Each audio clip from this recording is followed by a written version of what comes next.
The chamber was tense. Jasmine Crockett spoke for struggling families and exhausted workers.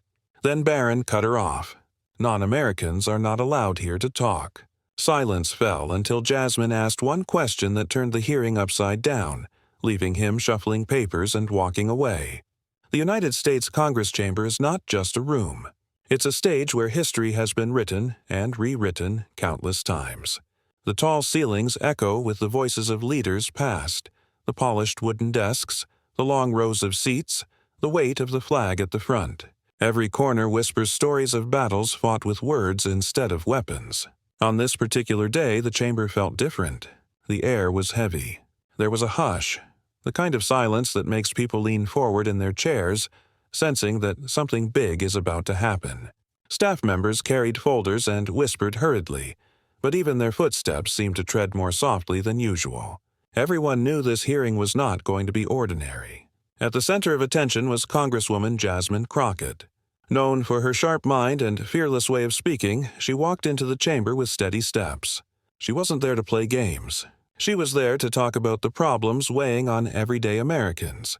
Soaring grocery prices, families living paycheck to paycheck, parents juggling 2 or 3 jobs just to make ends meet. She came prepared not only with papers in her hands, but with fire in her voice. To her, this wasn't just another political performance. It was her chance to carry the voices of people outside the marble walls of Washington. Voices that often get ignored. Jasmine took her seat, adjusted her microphone, and waited.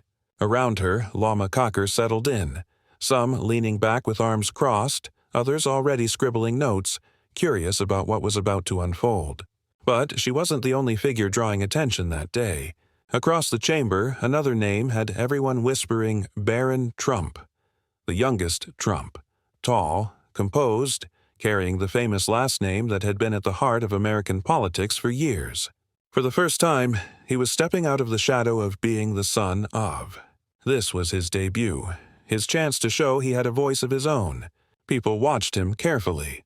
Every move, every glance, he wasn't just another face in the crowd. He represented something larger: legacy, power, and expectation. His presence in Congress wasn't just about politics. It was about whether he could carry the weight of his family name into the toughest arena of all. The atmosphere tightened. The contrast between the two couldn't have been sharper. On one side, Jasmine Crockett, fiery, grounded, determined to spotlight America's real struggles. On the other, Barron Trump, new to the stage, but already carrying the aura of someone who believed the chamber belonged to him. As the hearing prepared to start, there was a subtle electricity in the air. It was the same kind of feeling you get before a storm breaks. The quiet that tells you thunder isn't far away. Lawmakers shifted in their seats. Staffers glanced back and forth. Cameras adjusted their focus. Every single person in that room understood. This wasn't just another discussion. This was going to be a showdown. And, if you looked closely, you could see it written in the body language. Jasmine, sitting upright, steady, her eyes scanning her notes but her posture saying she was ready for anything. Barron, leaning back slightly, composed, his jaw tight, as if rehearsing his moment of entry into this world of high stakes and sharp tongues. For Jasmine Crockett, this was about representing the people. The single mother struggling to pay rent. The factory worker worried about layoffs. The student buried under loans. For Barron Trump, this was about something different. Proving he could step into his father's arena, stand in the chamber of power, and command attention in his own right. It was more than just politics. It was legacy versus grit, fame versus fire. The gavel struck, echoing like a drumbeat across the chamber. The hearing was officially in session. Jasmine Crockett leaned forward, adjusted her microphone, and prepared to speak. She didn't know it yet, but her words would set off a chain of events that would shift the spotlight away from Barron Trump's much-anticipated debut and place it squarely on her. And Barron, he didn't know it either. But before the day was done, his first step into Congress would end not with applause, but with retreat. The stage was set. The players were ready, and the silence in the chamber was about to be shattered. The sound of the gavel still echoed when Jasmine Crockett began to speak. Her tone was steady but urgent, the kind of voice that pulled every ear toward her. She wasn't reading off a cold list of numbers. She was painting pictures, vivid and raw.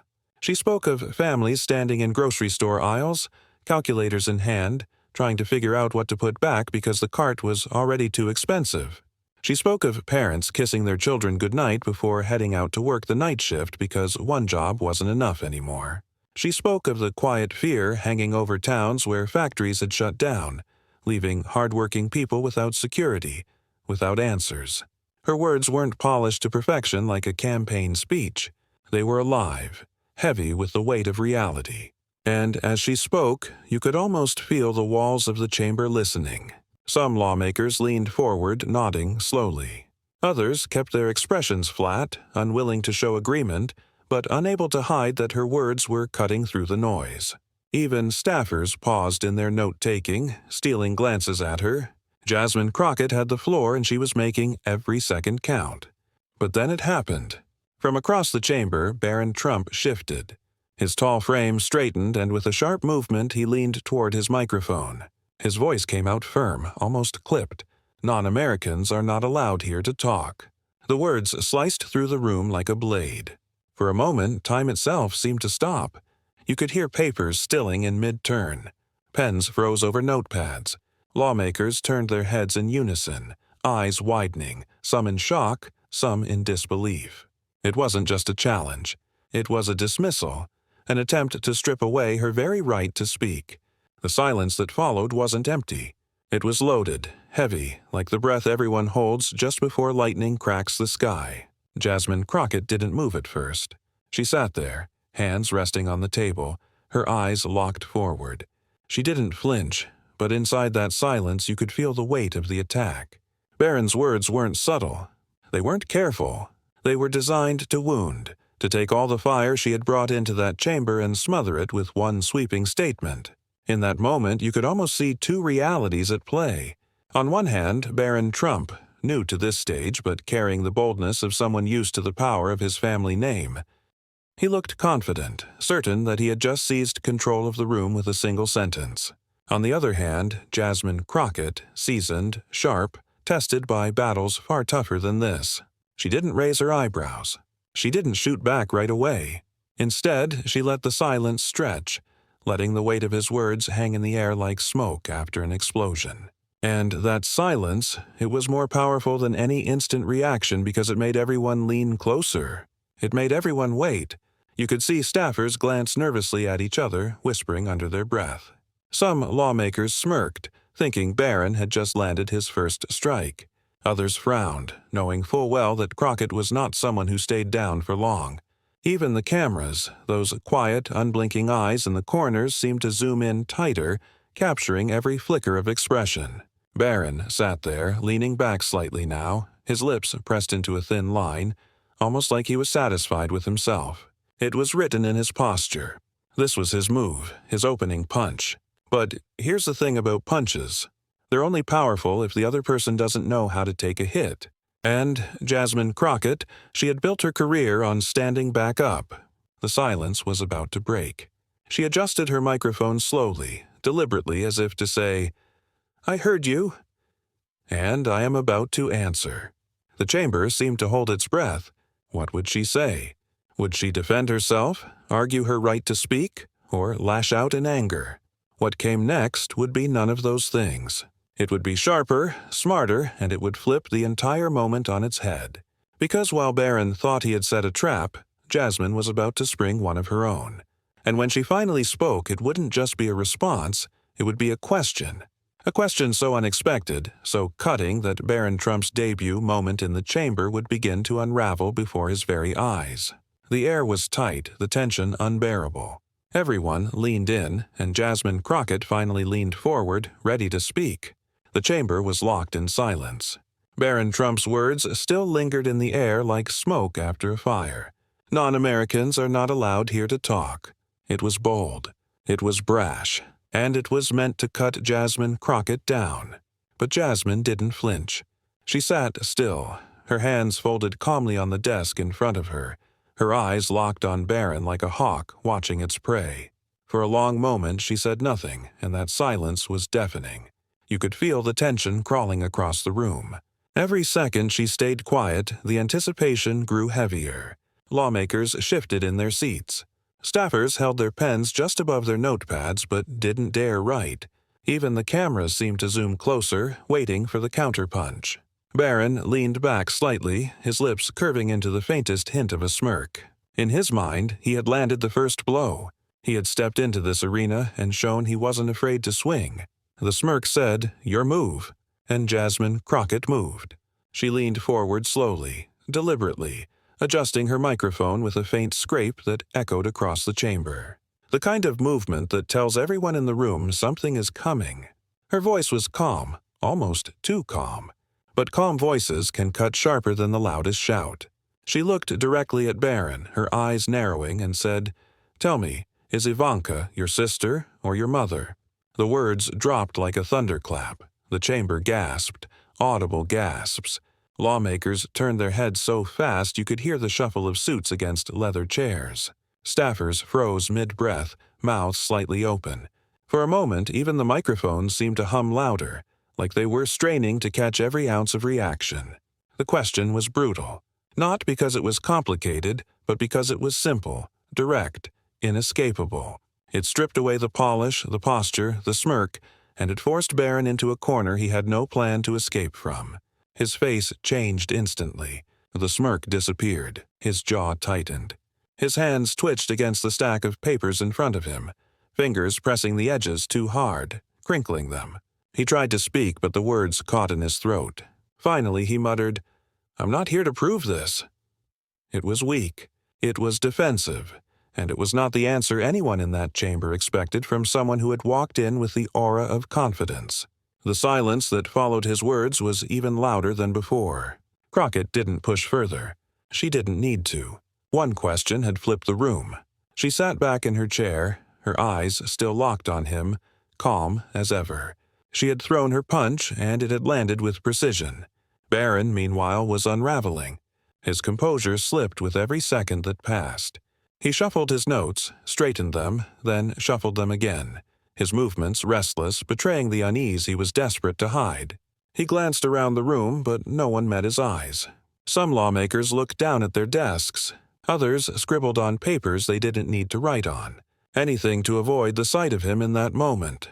Finally, Barron broke the silence. His voice was lower now, rushed, almost panicked. "I have an important meeting to attend." It sounded rehearsed, like an escape line he had kept in his pocket just in case. But instead of saving him, it only made him look smaller.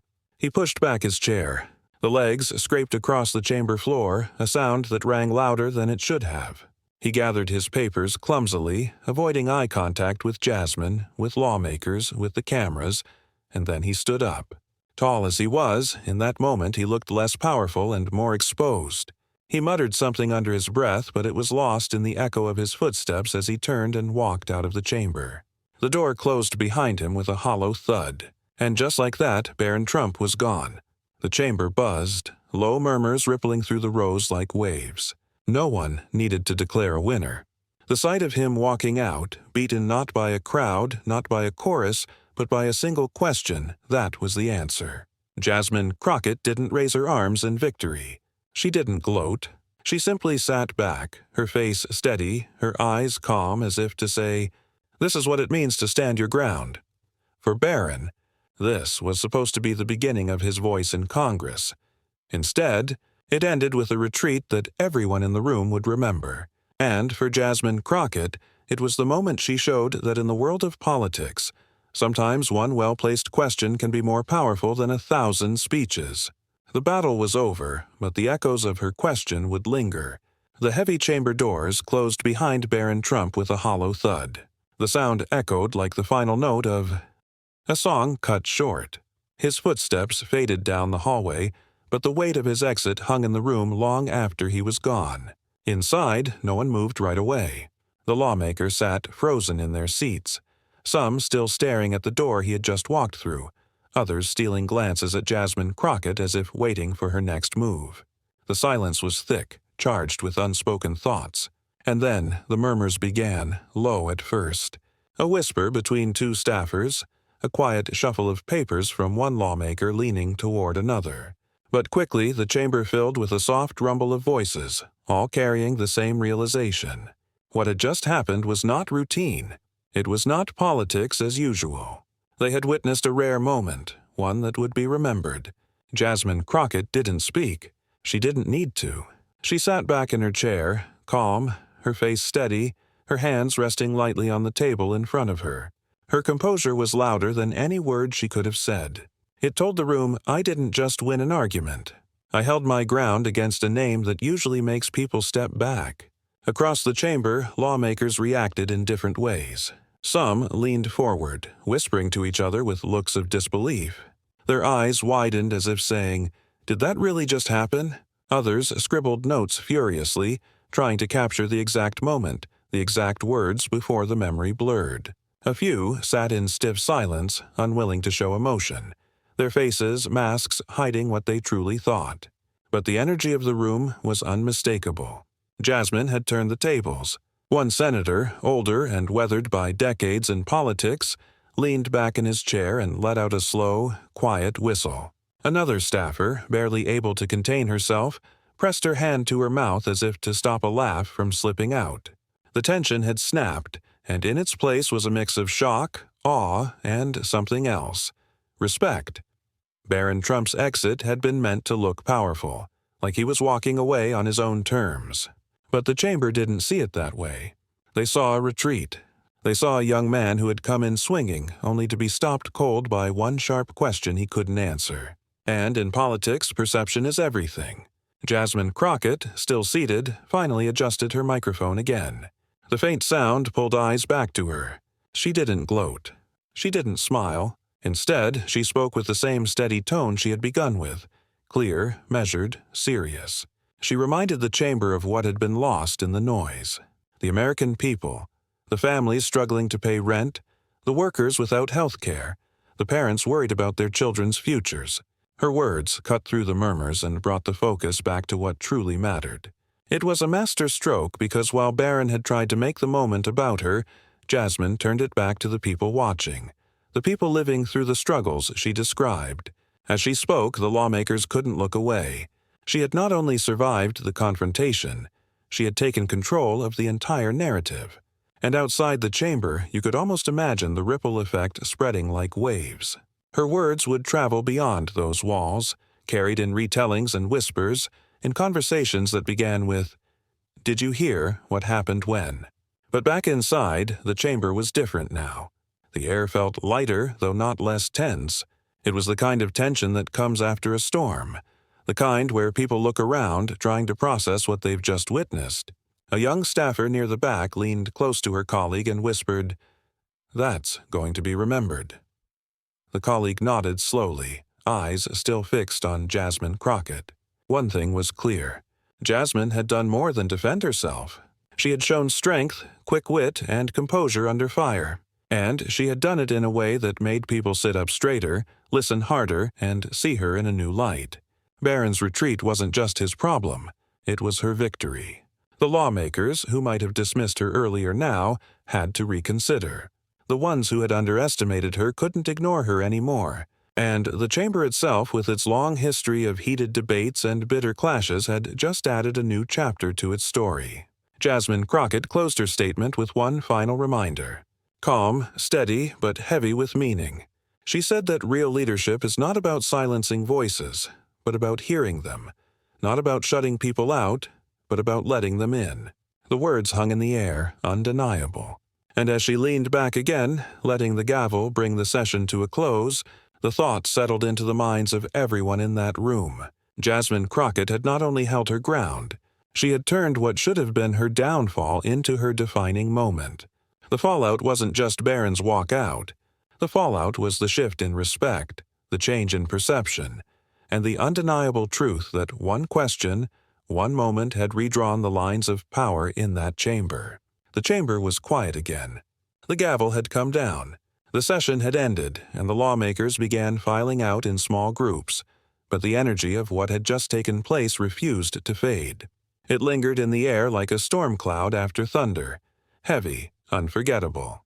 Jasmine Crockett remained seated for a moment longer, her papers neatly stacked before her. She didn't rush. She didn't gather her things in a scramble like Barron had. Instead, she moved with calm precision, the kind that says, I came here prepared. I leave here unshaken. Her composure alone told a story. She hadn't just stood her ground. She had shifted the entire balance of that confrontation. And even though Barron Trump had left the room, his shadow still hung there, not as a mark of dominance, but as proof of retreat. Outside, the hallways buzzed. Staffers whispered. Reporters hovered, and aides clutched their clipboards as they hurried to brief their bosses. Everyone wanted to know what had just happened inside those walls. The question echoed, spreading further and further. But for Jasmine, the meaning was clear. This wasn't just about one question, one exchange. This was about something bigger, something every American watching from afar could understand. Because what she had done in that chamber wasn't only for her. It was for the families she spoke about, the ones struggling to keep food on the table, the workers trying to survive paycheck to paycheck, the communities left behind waiting for leaders to remember them. Her words earlier about rent, jobs, and health care weren't just political talking points. They were the real battles millions of people faced daily. And in that moment, when Barron Trump tried to silence her with a swipe about who belonged in that chamber, Jasmine Crockett stood tall, not just for herself, but for everyone who has ever been told they don't belong. That is why her response cut so deep. It wasn't only clever, it was symbolic. She didn't just defend her right to speak. She defended the right of every unheard voice to demand attention. And this is where the story connects to you, the viewer. Think about it. How many times in your own life have you seen people with power try to dismiss others simply because they could?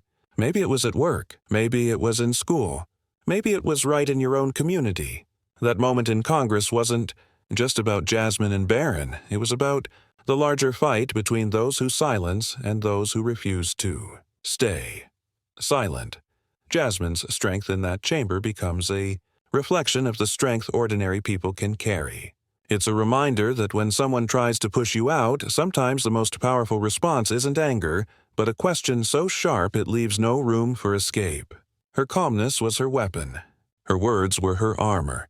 And in the end, she left standing. Not because she shouted the loudest, but because she spoke with purpose. Now imagine the impact of that moment. Imagine millions watching, listening, replaying those words in their minds. Tell me, is Ivanka your sister or your mother? It was a question that stripped away the facade, forced Barron Trump to stumble, and revealed something larger. The danger of arrogance without substance. But beyond the drama, beyond the clash of personalities, Jasmine's victory carried a message for all of us. Leadership is not about bloodlines.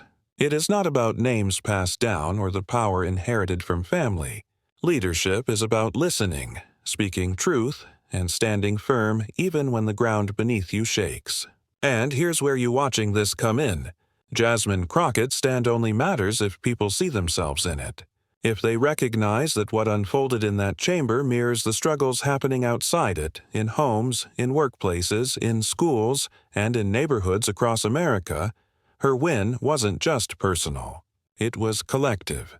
Because every time someone pushes back against being silenced, it creates space for others to be heard too. So, the question is, what do you think? Was this more than a debate? Was this a glimpse into what happens when power collides with truth? Think about Barron's exit, the rushed excuse of an important meeting, the way his footsteps echoed as he left, the silence he left behind. That wasn't strength, that was retreat. And retreat reveals something powerful, that even the mightiest name can falter when faced with the right question. Meanwhile, Jasmine Crockett didn't just stay. She finished strong. She reminded everyone listening that the real issues, the struggles of ordinary people, matter more than power games or political theater. And that's where her true victory lies. Not in humiliating an opponent, but in redirecting the spotlight back to where it belonged, the people. So, now it's your turn to weigh in. Do you see Jasmine Crockett stand as a turning point? Do you see her as someone who carried your struggles into that chamber and refused to let them be silenced? Or do you see it as just another clash in a room built on clashes? Her question ended Barron's moment, but her message that's still alive and it's waiting for you to respond. So, let's hear it. What do you think?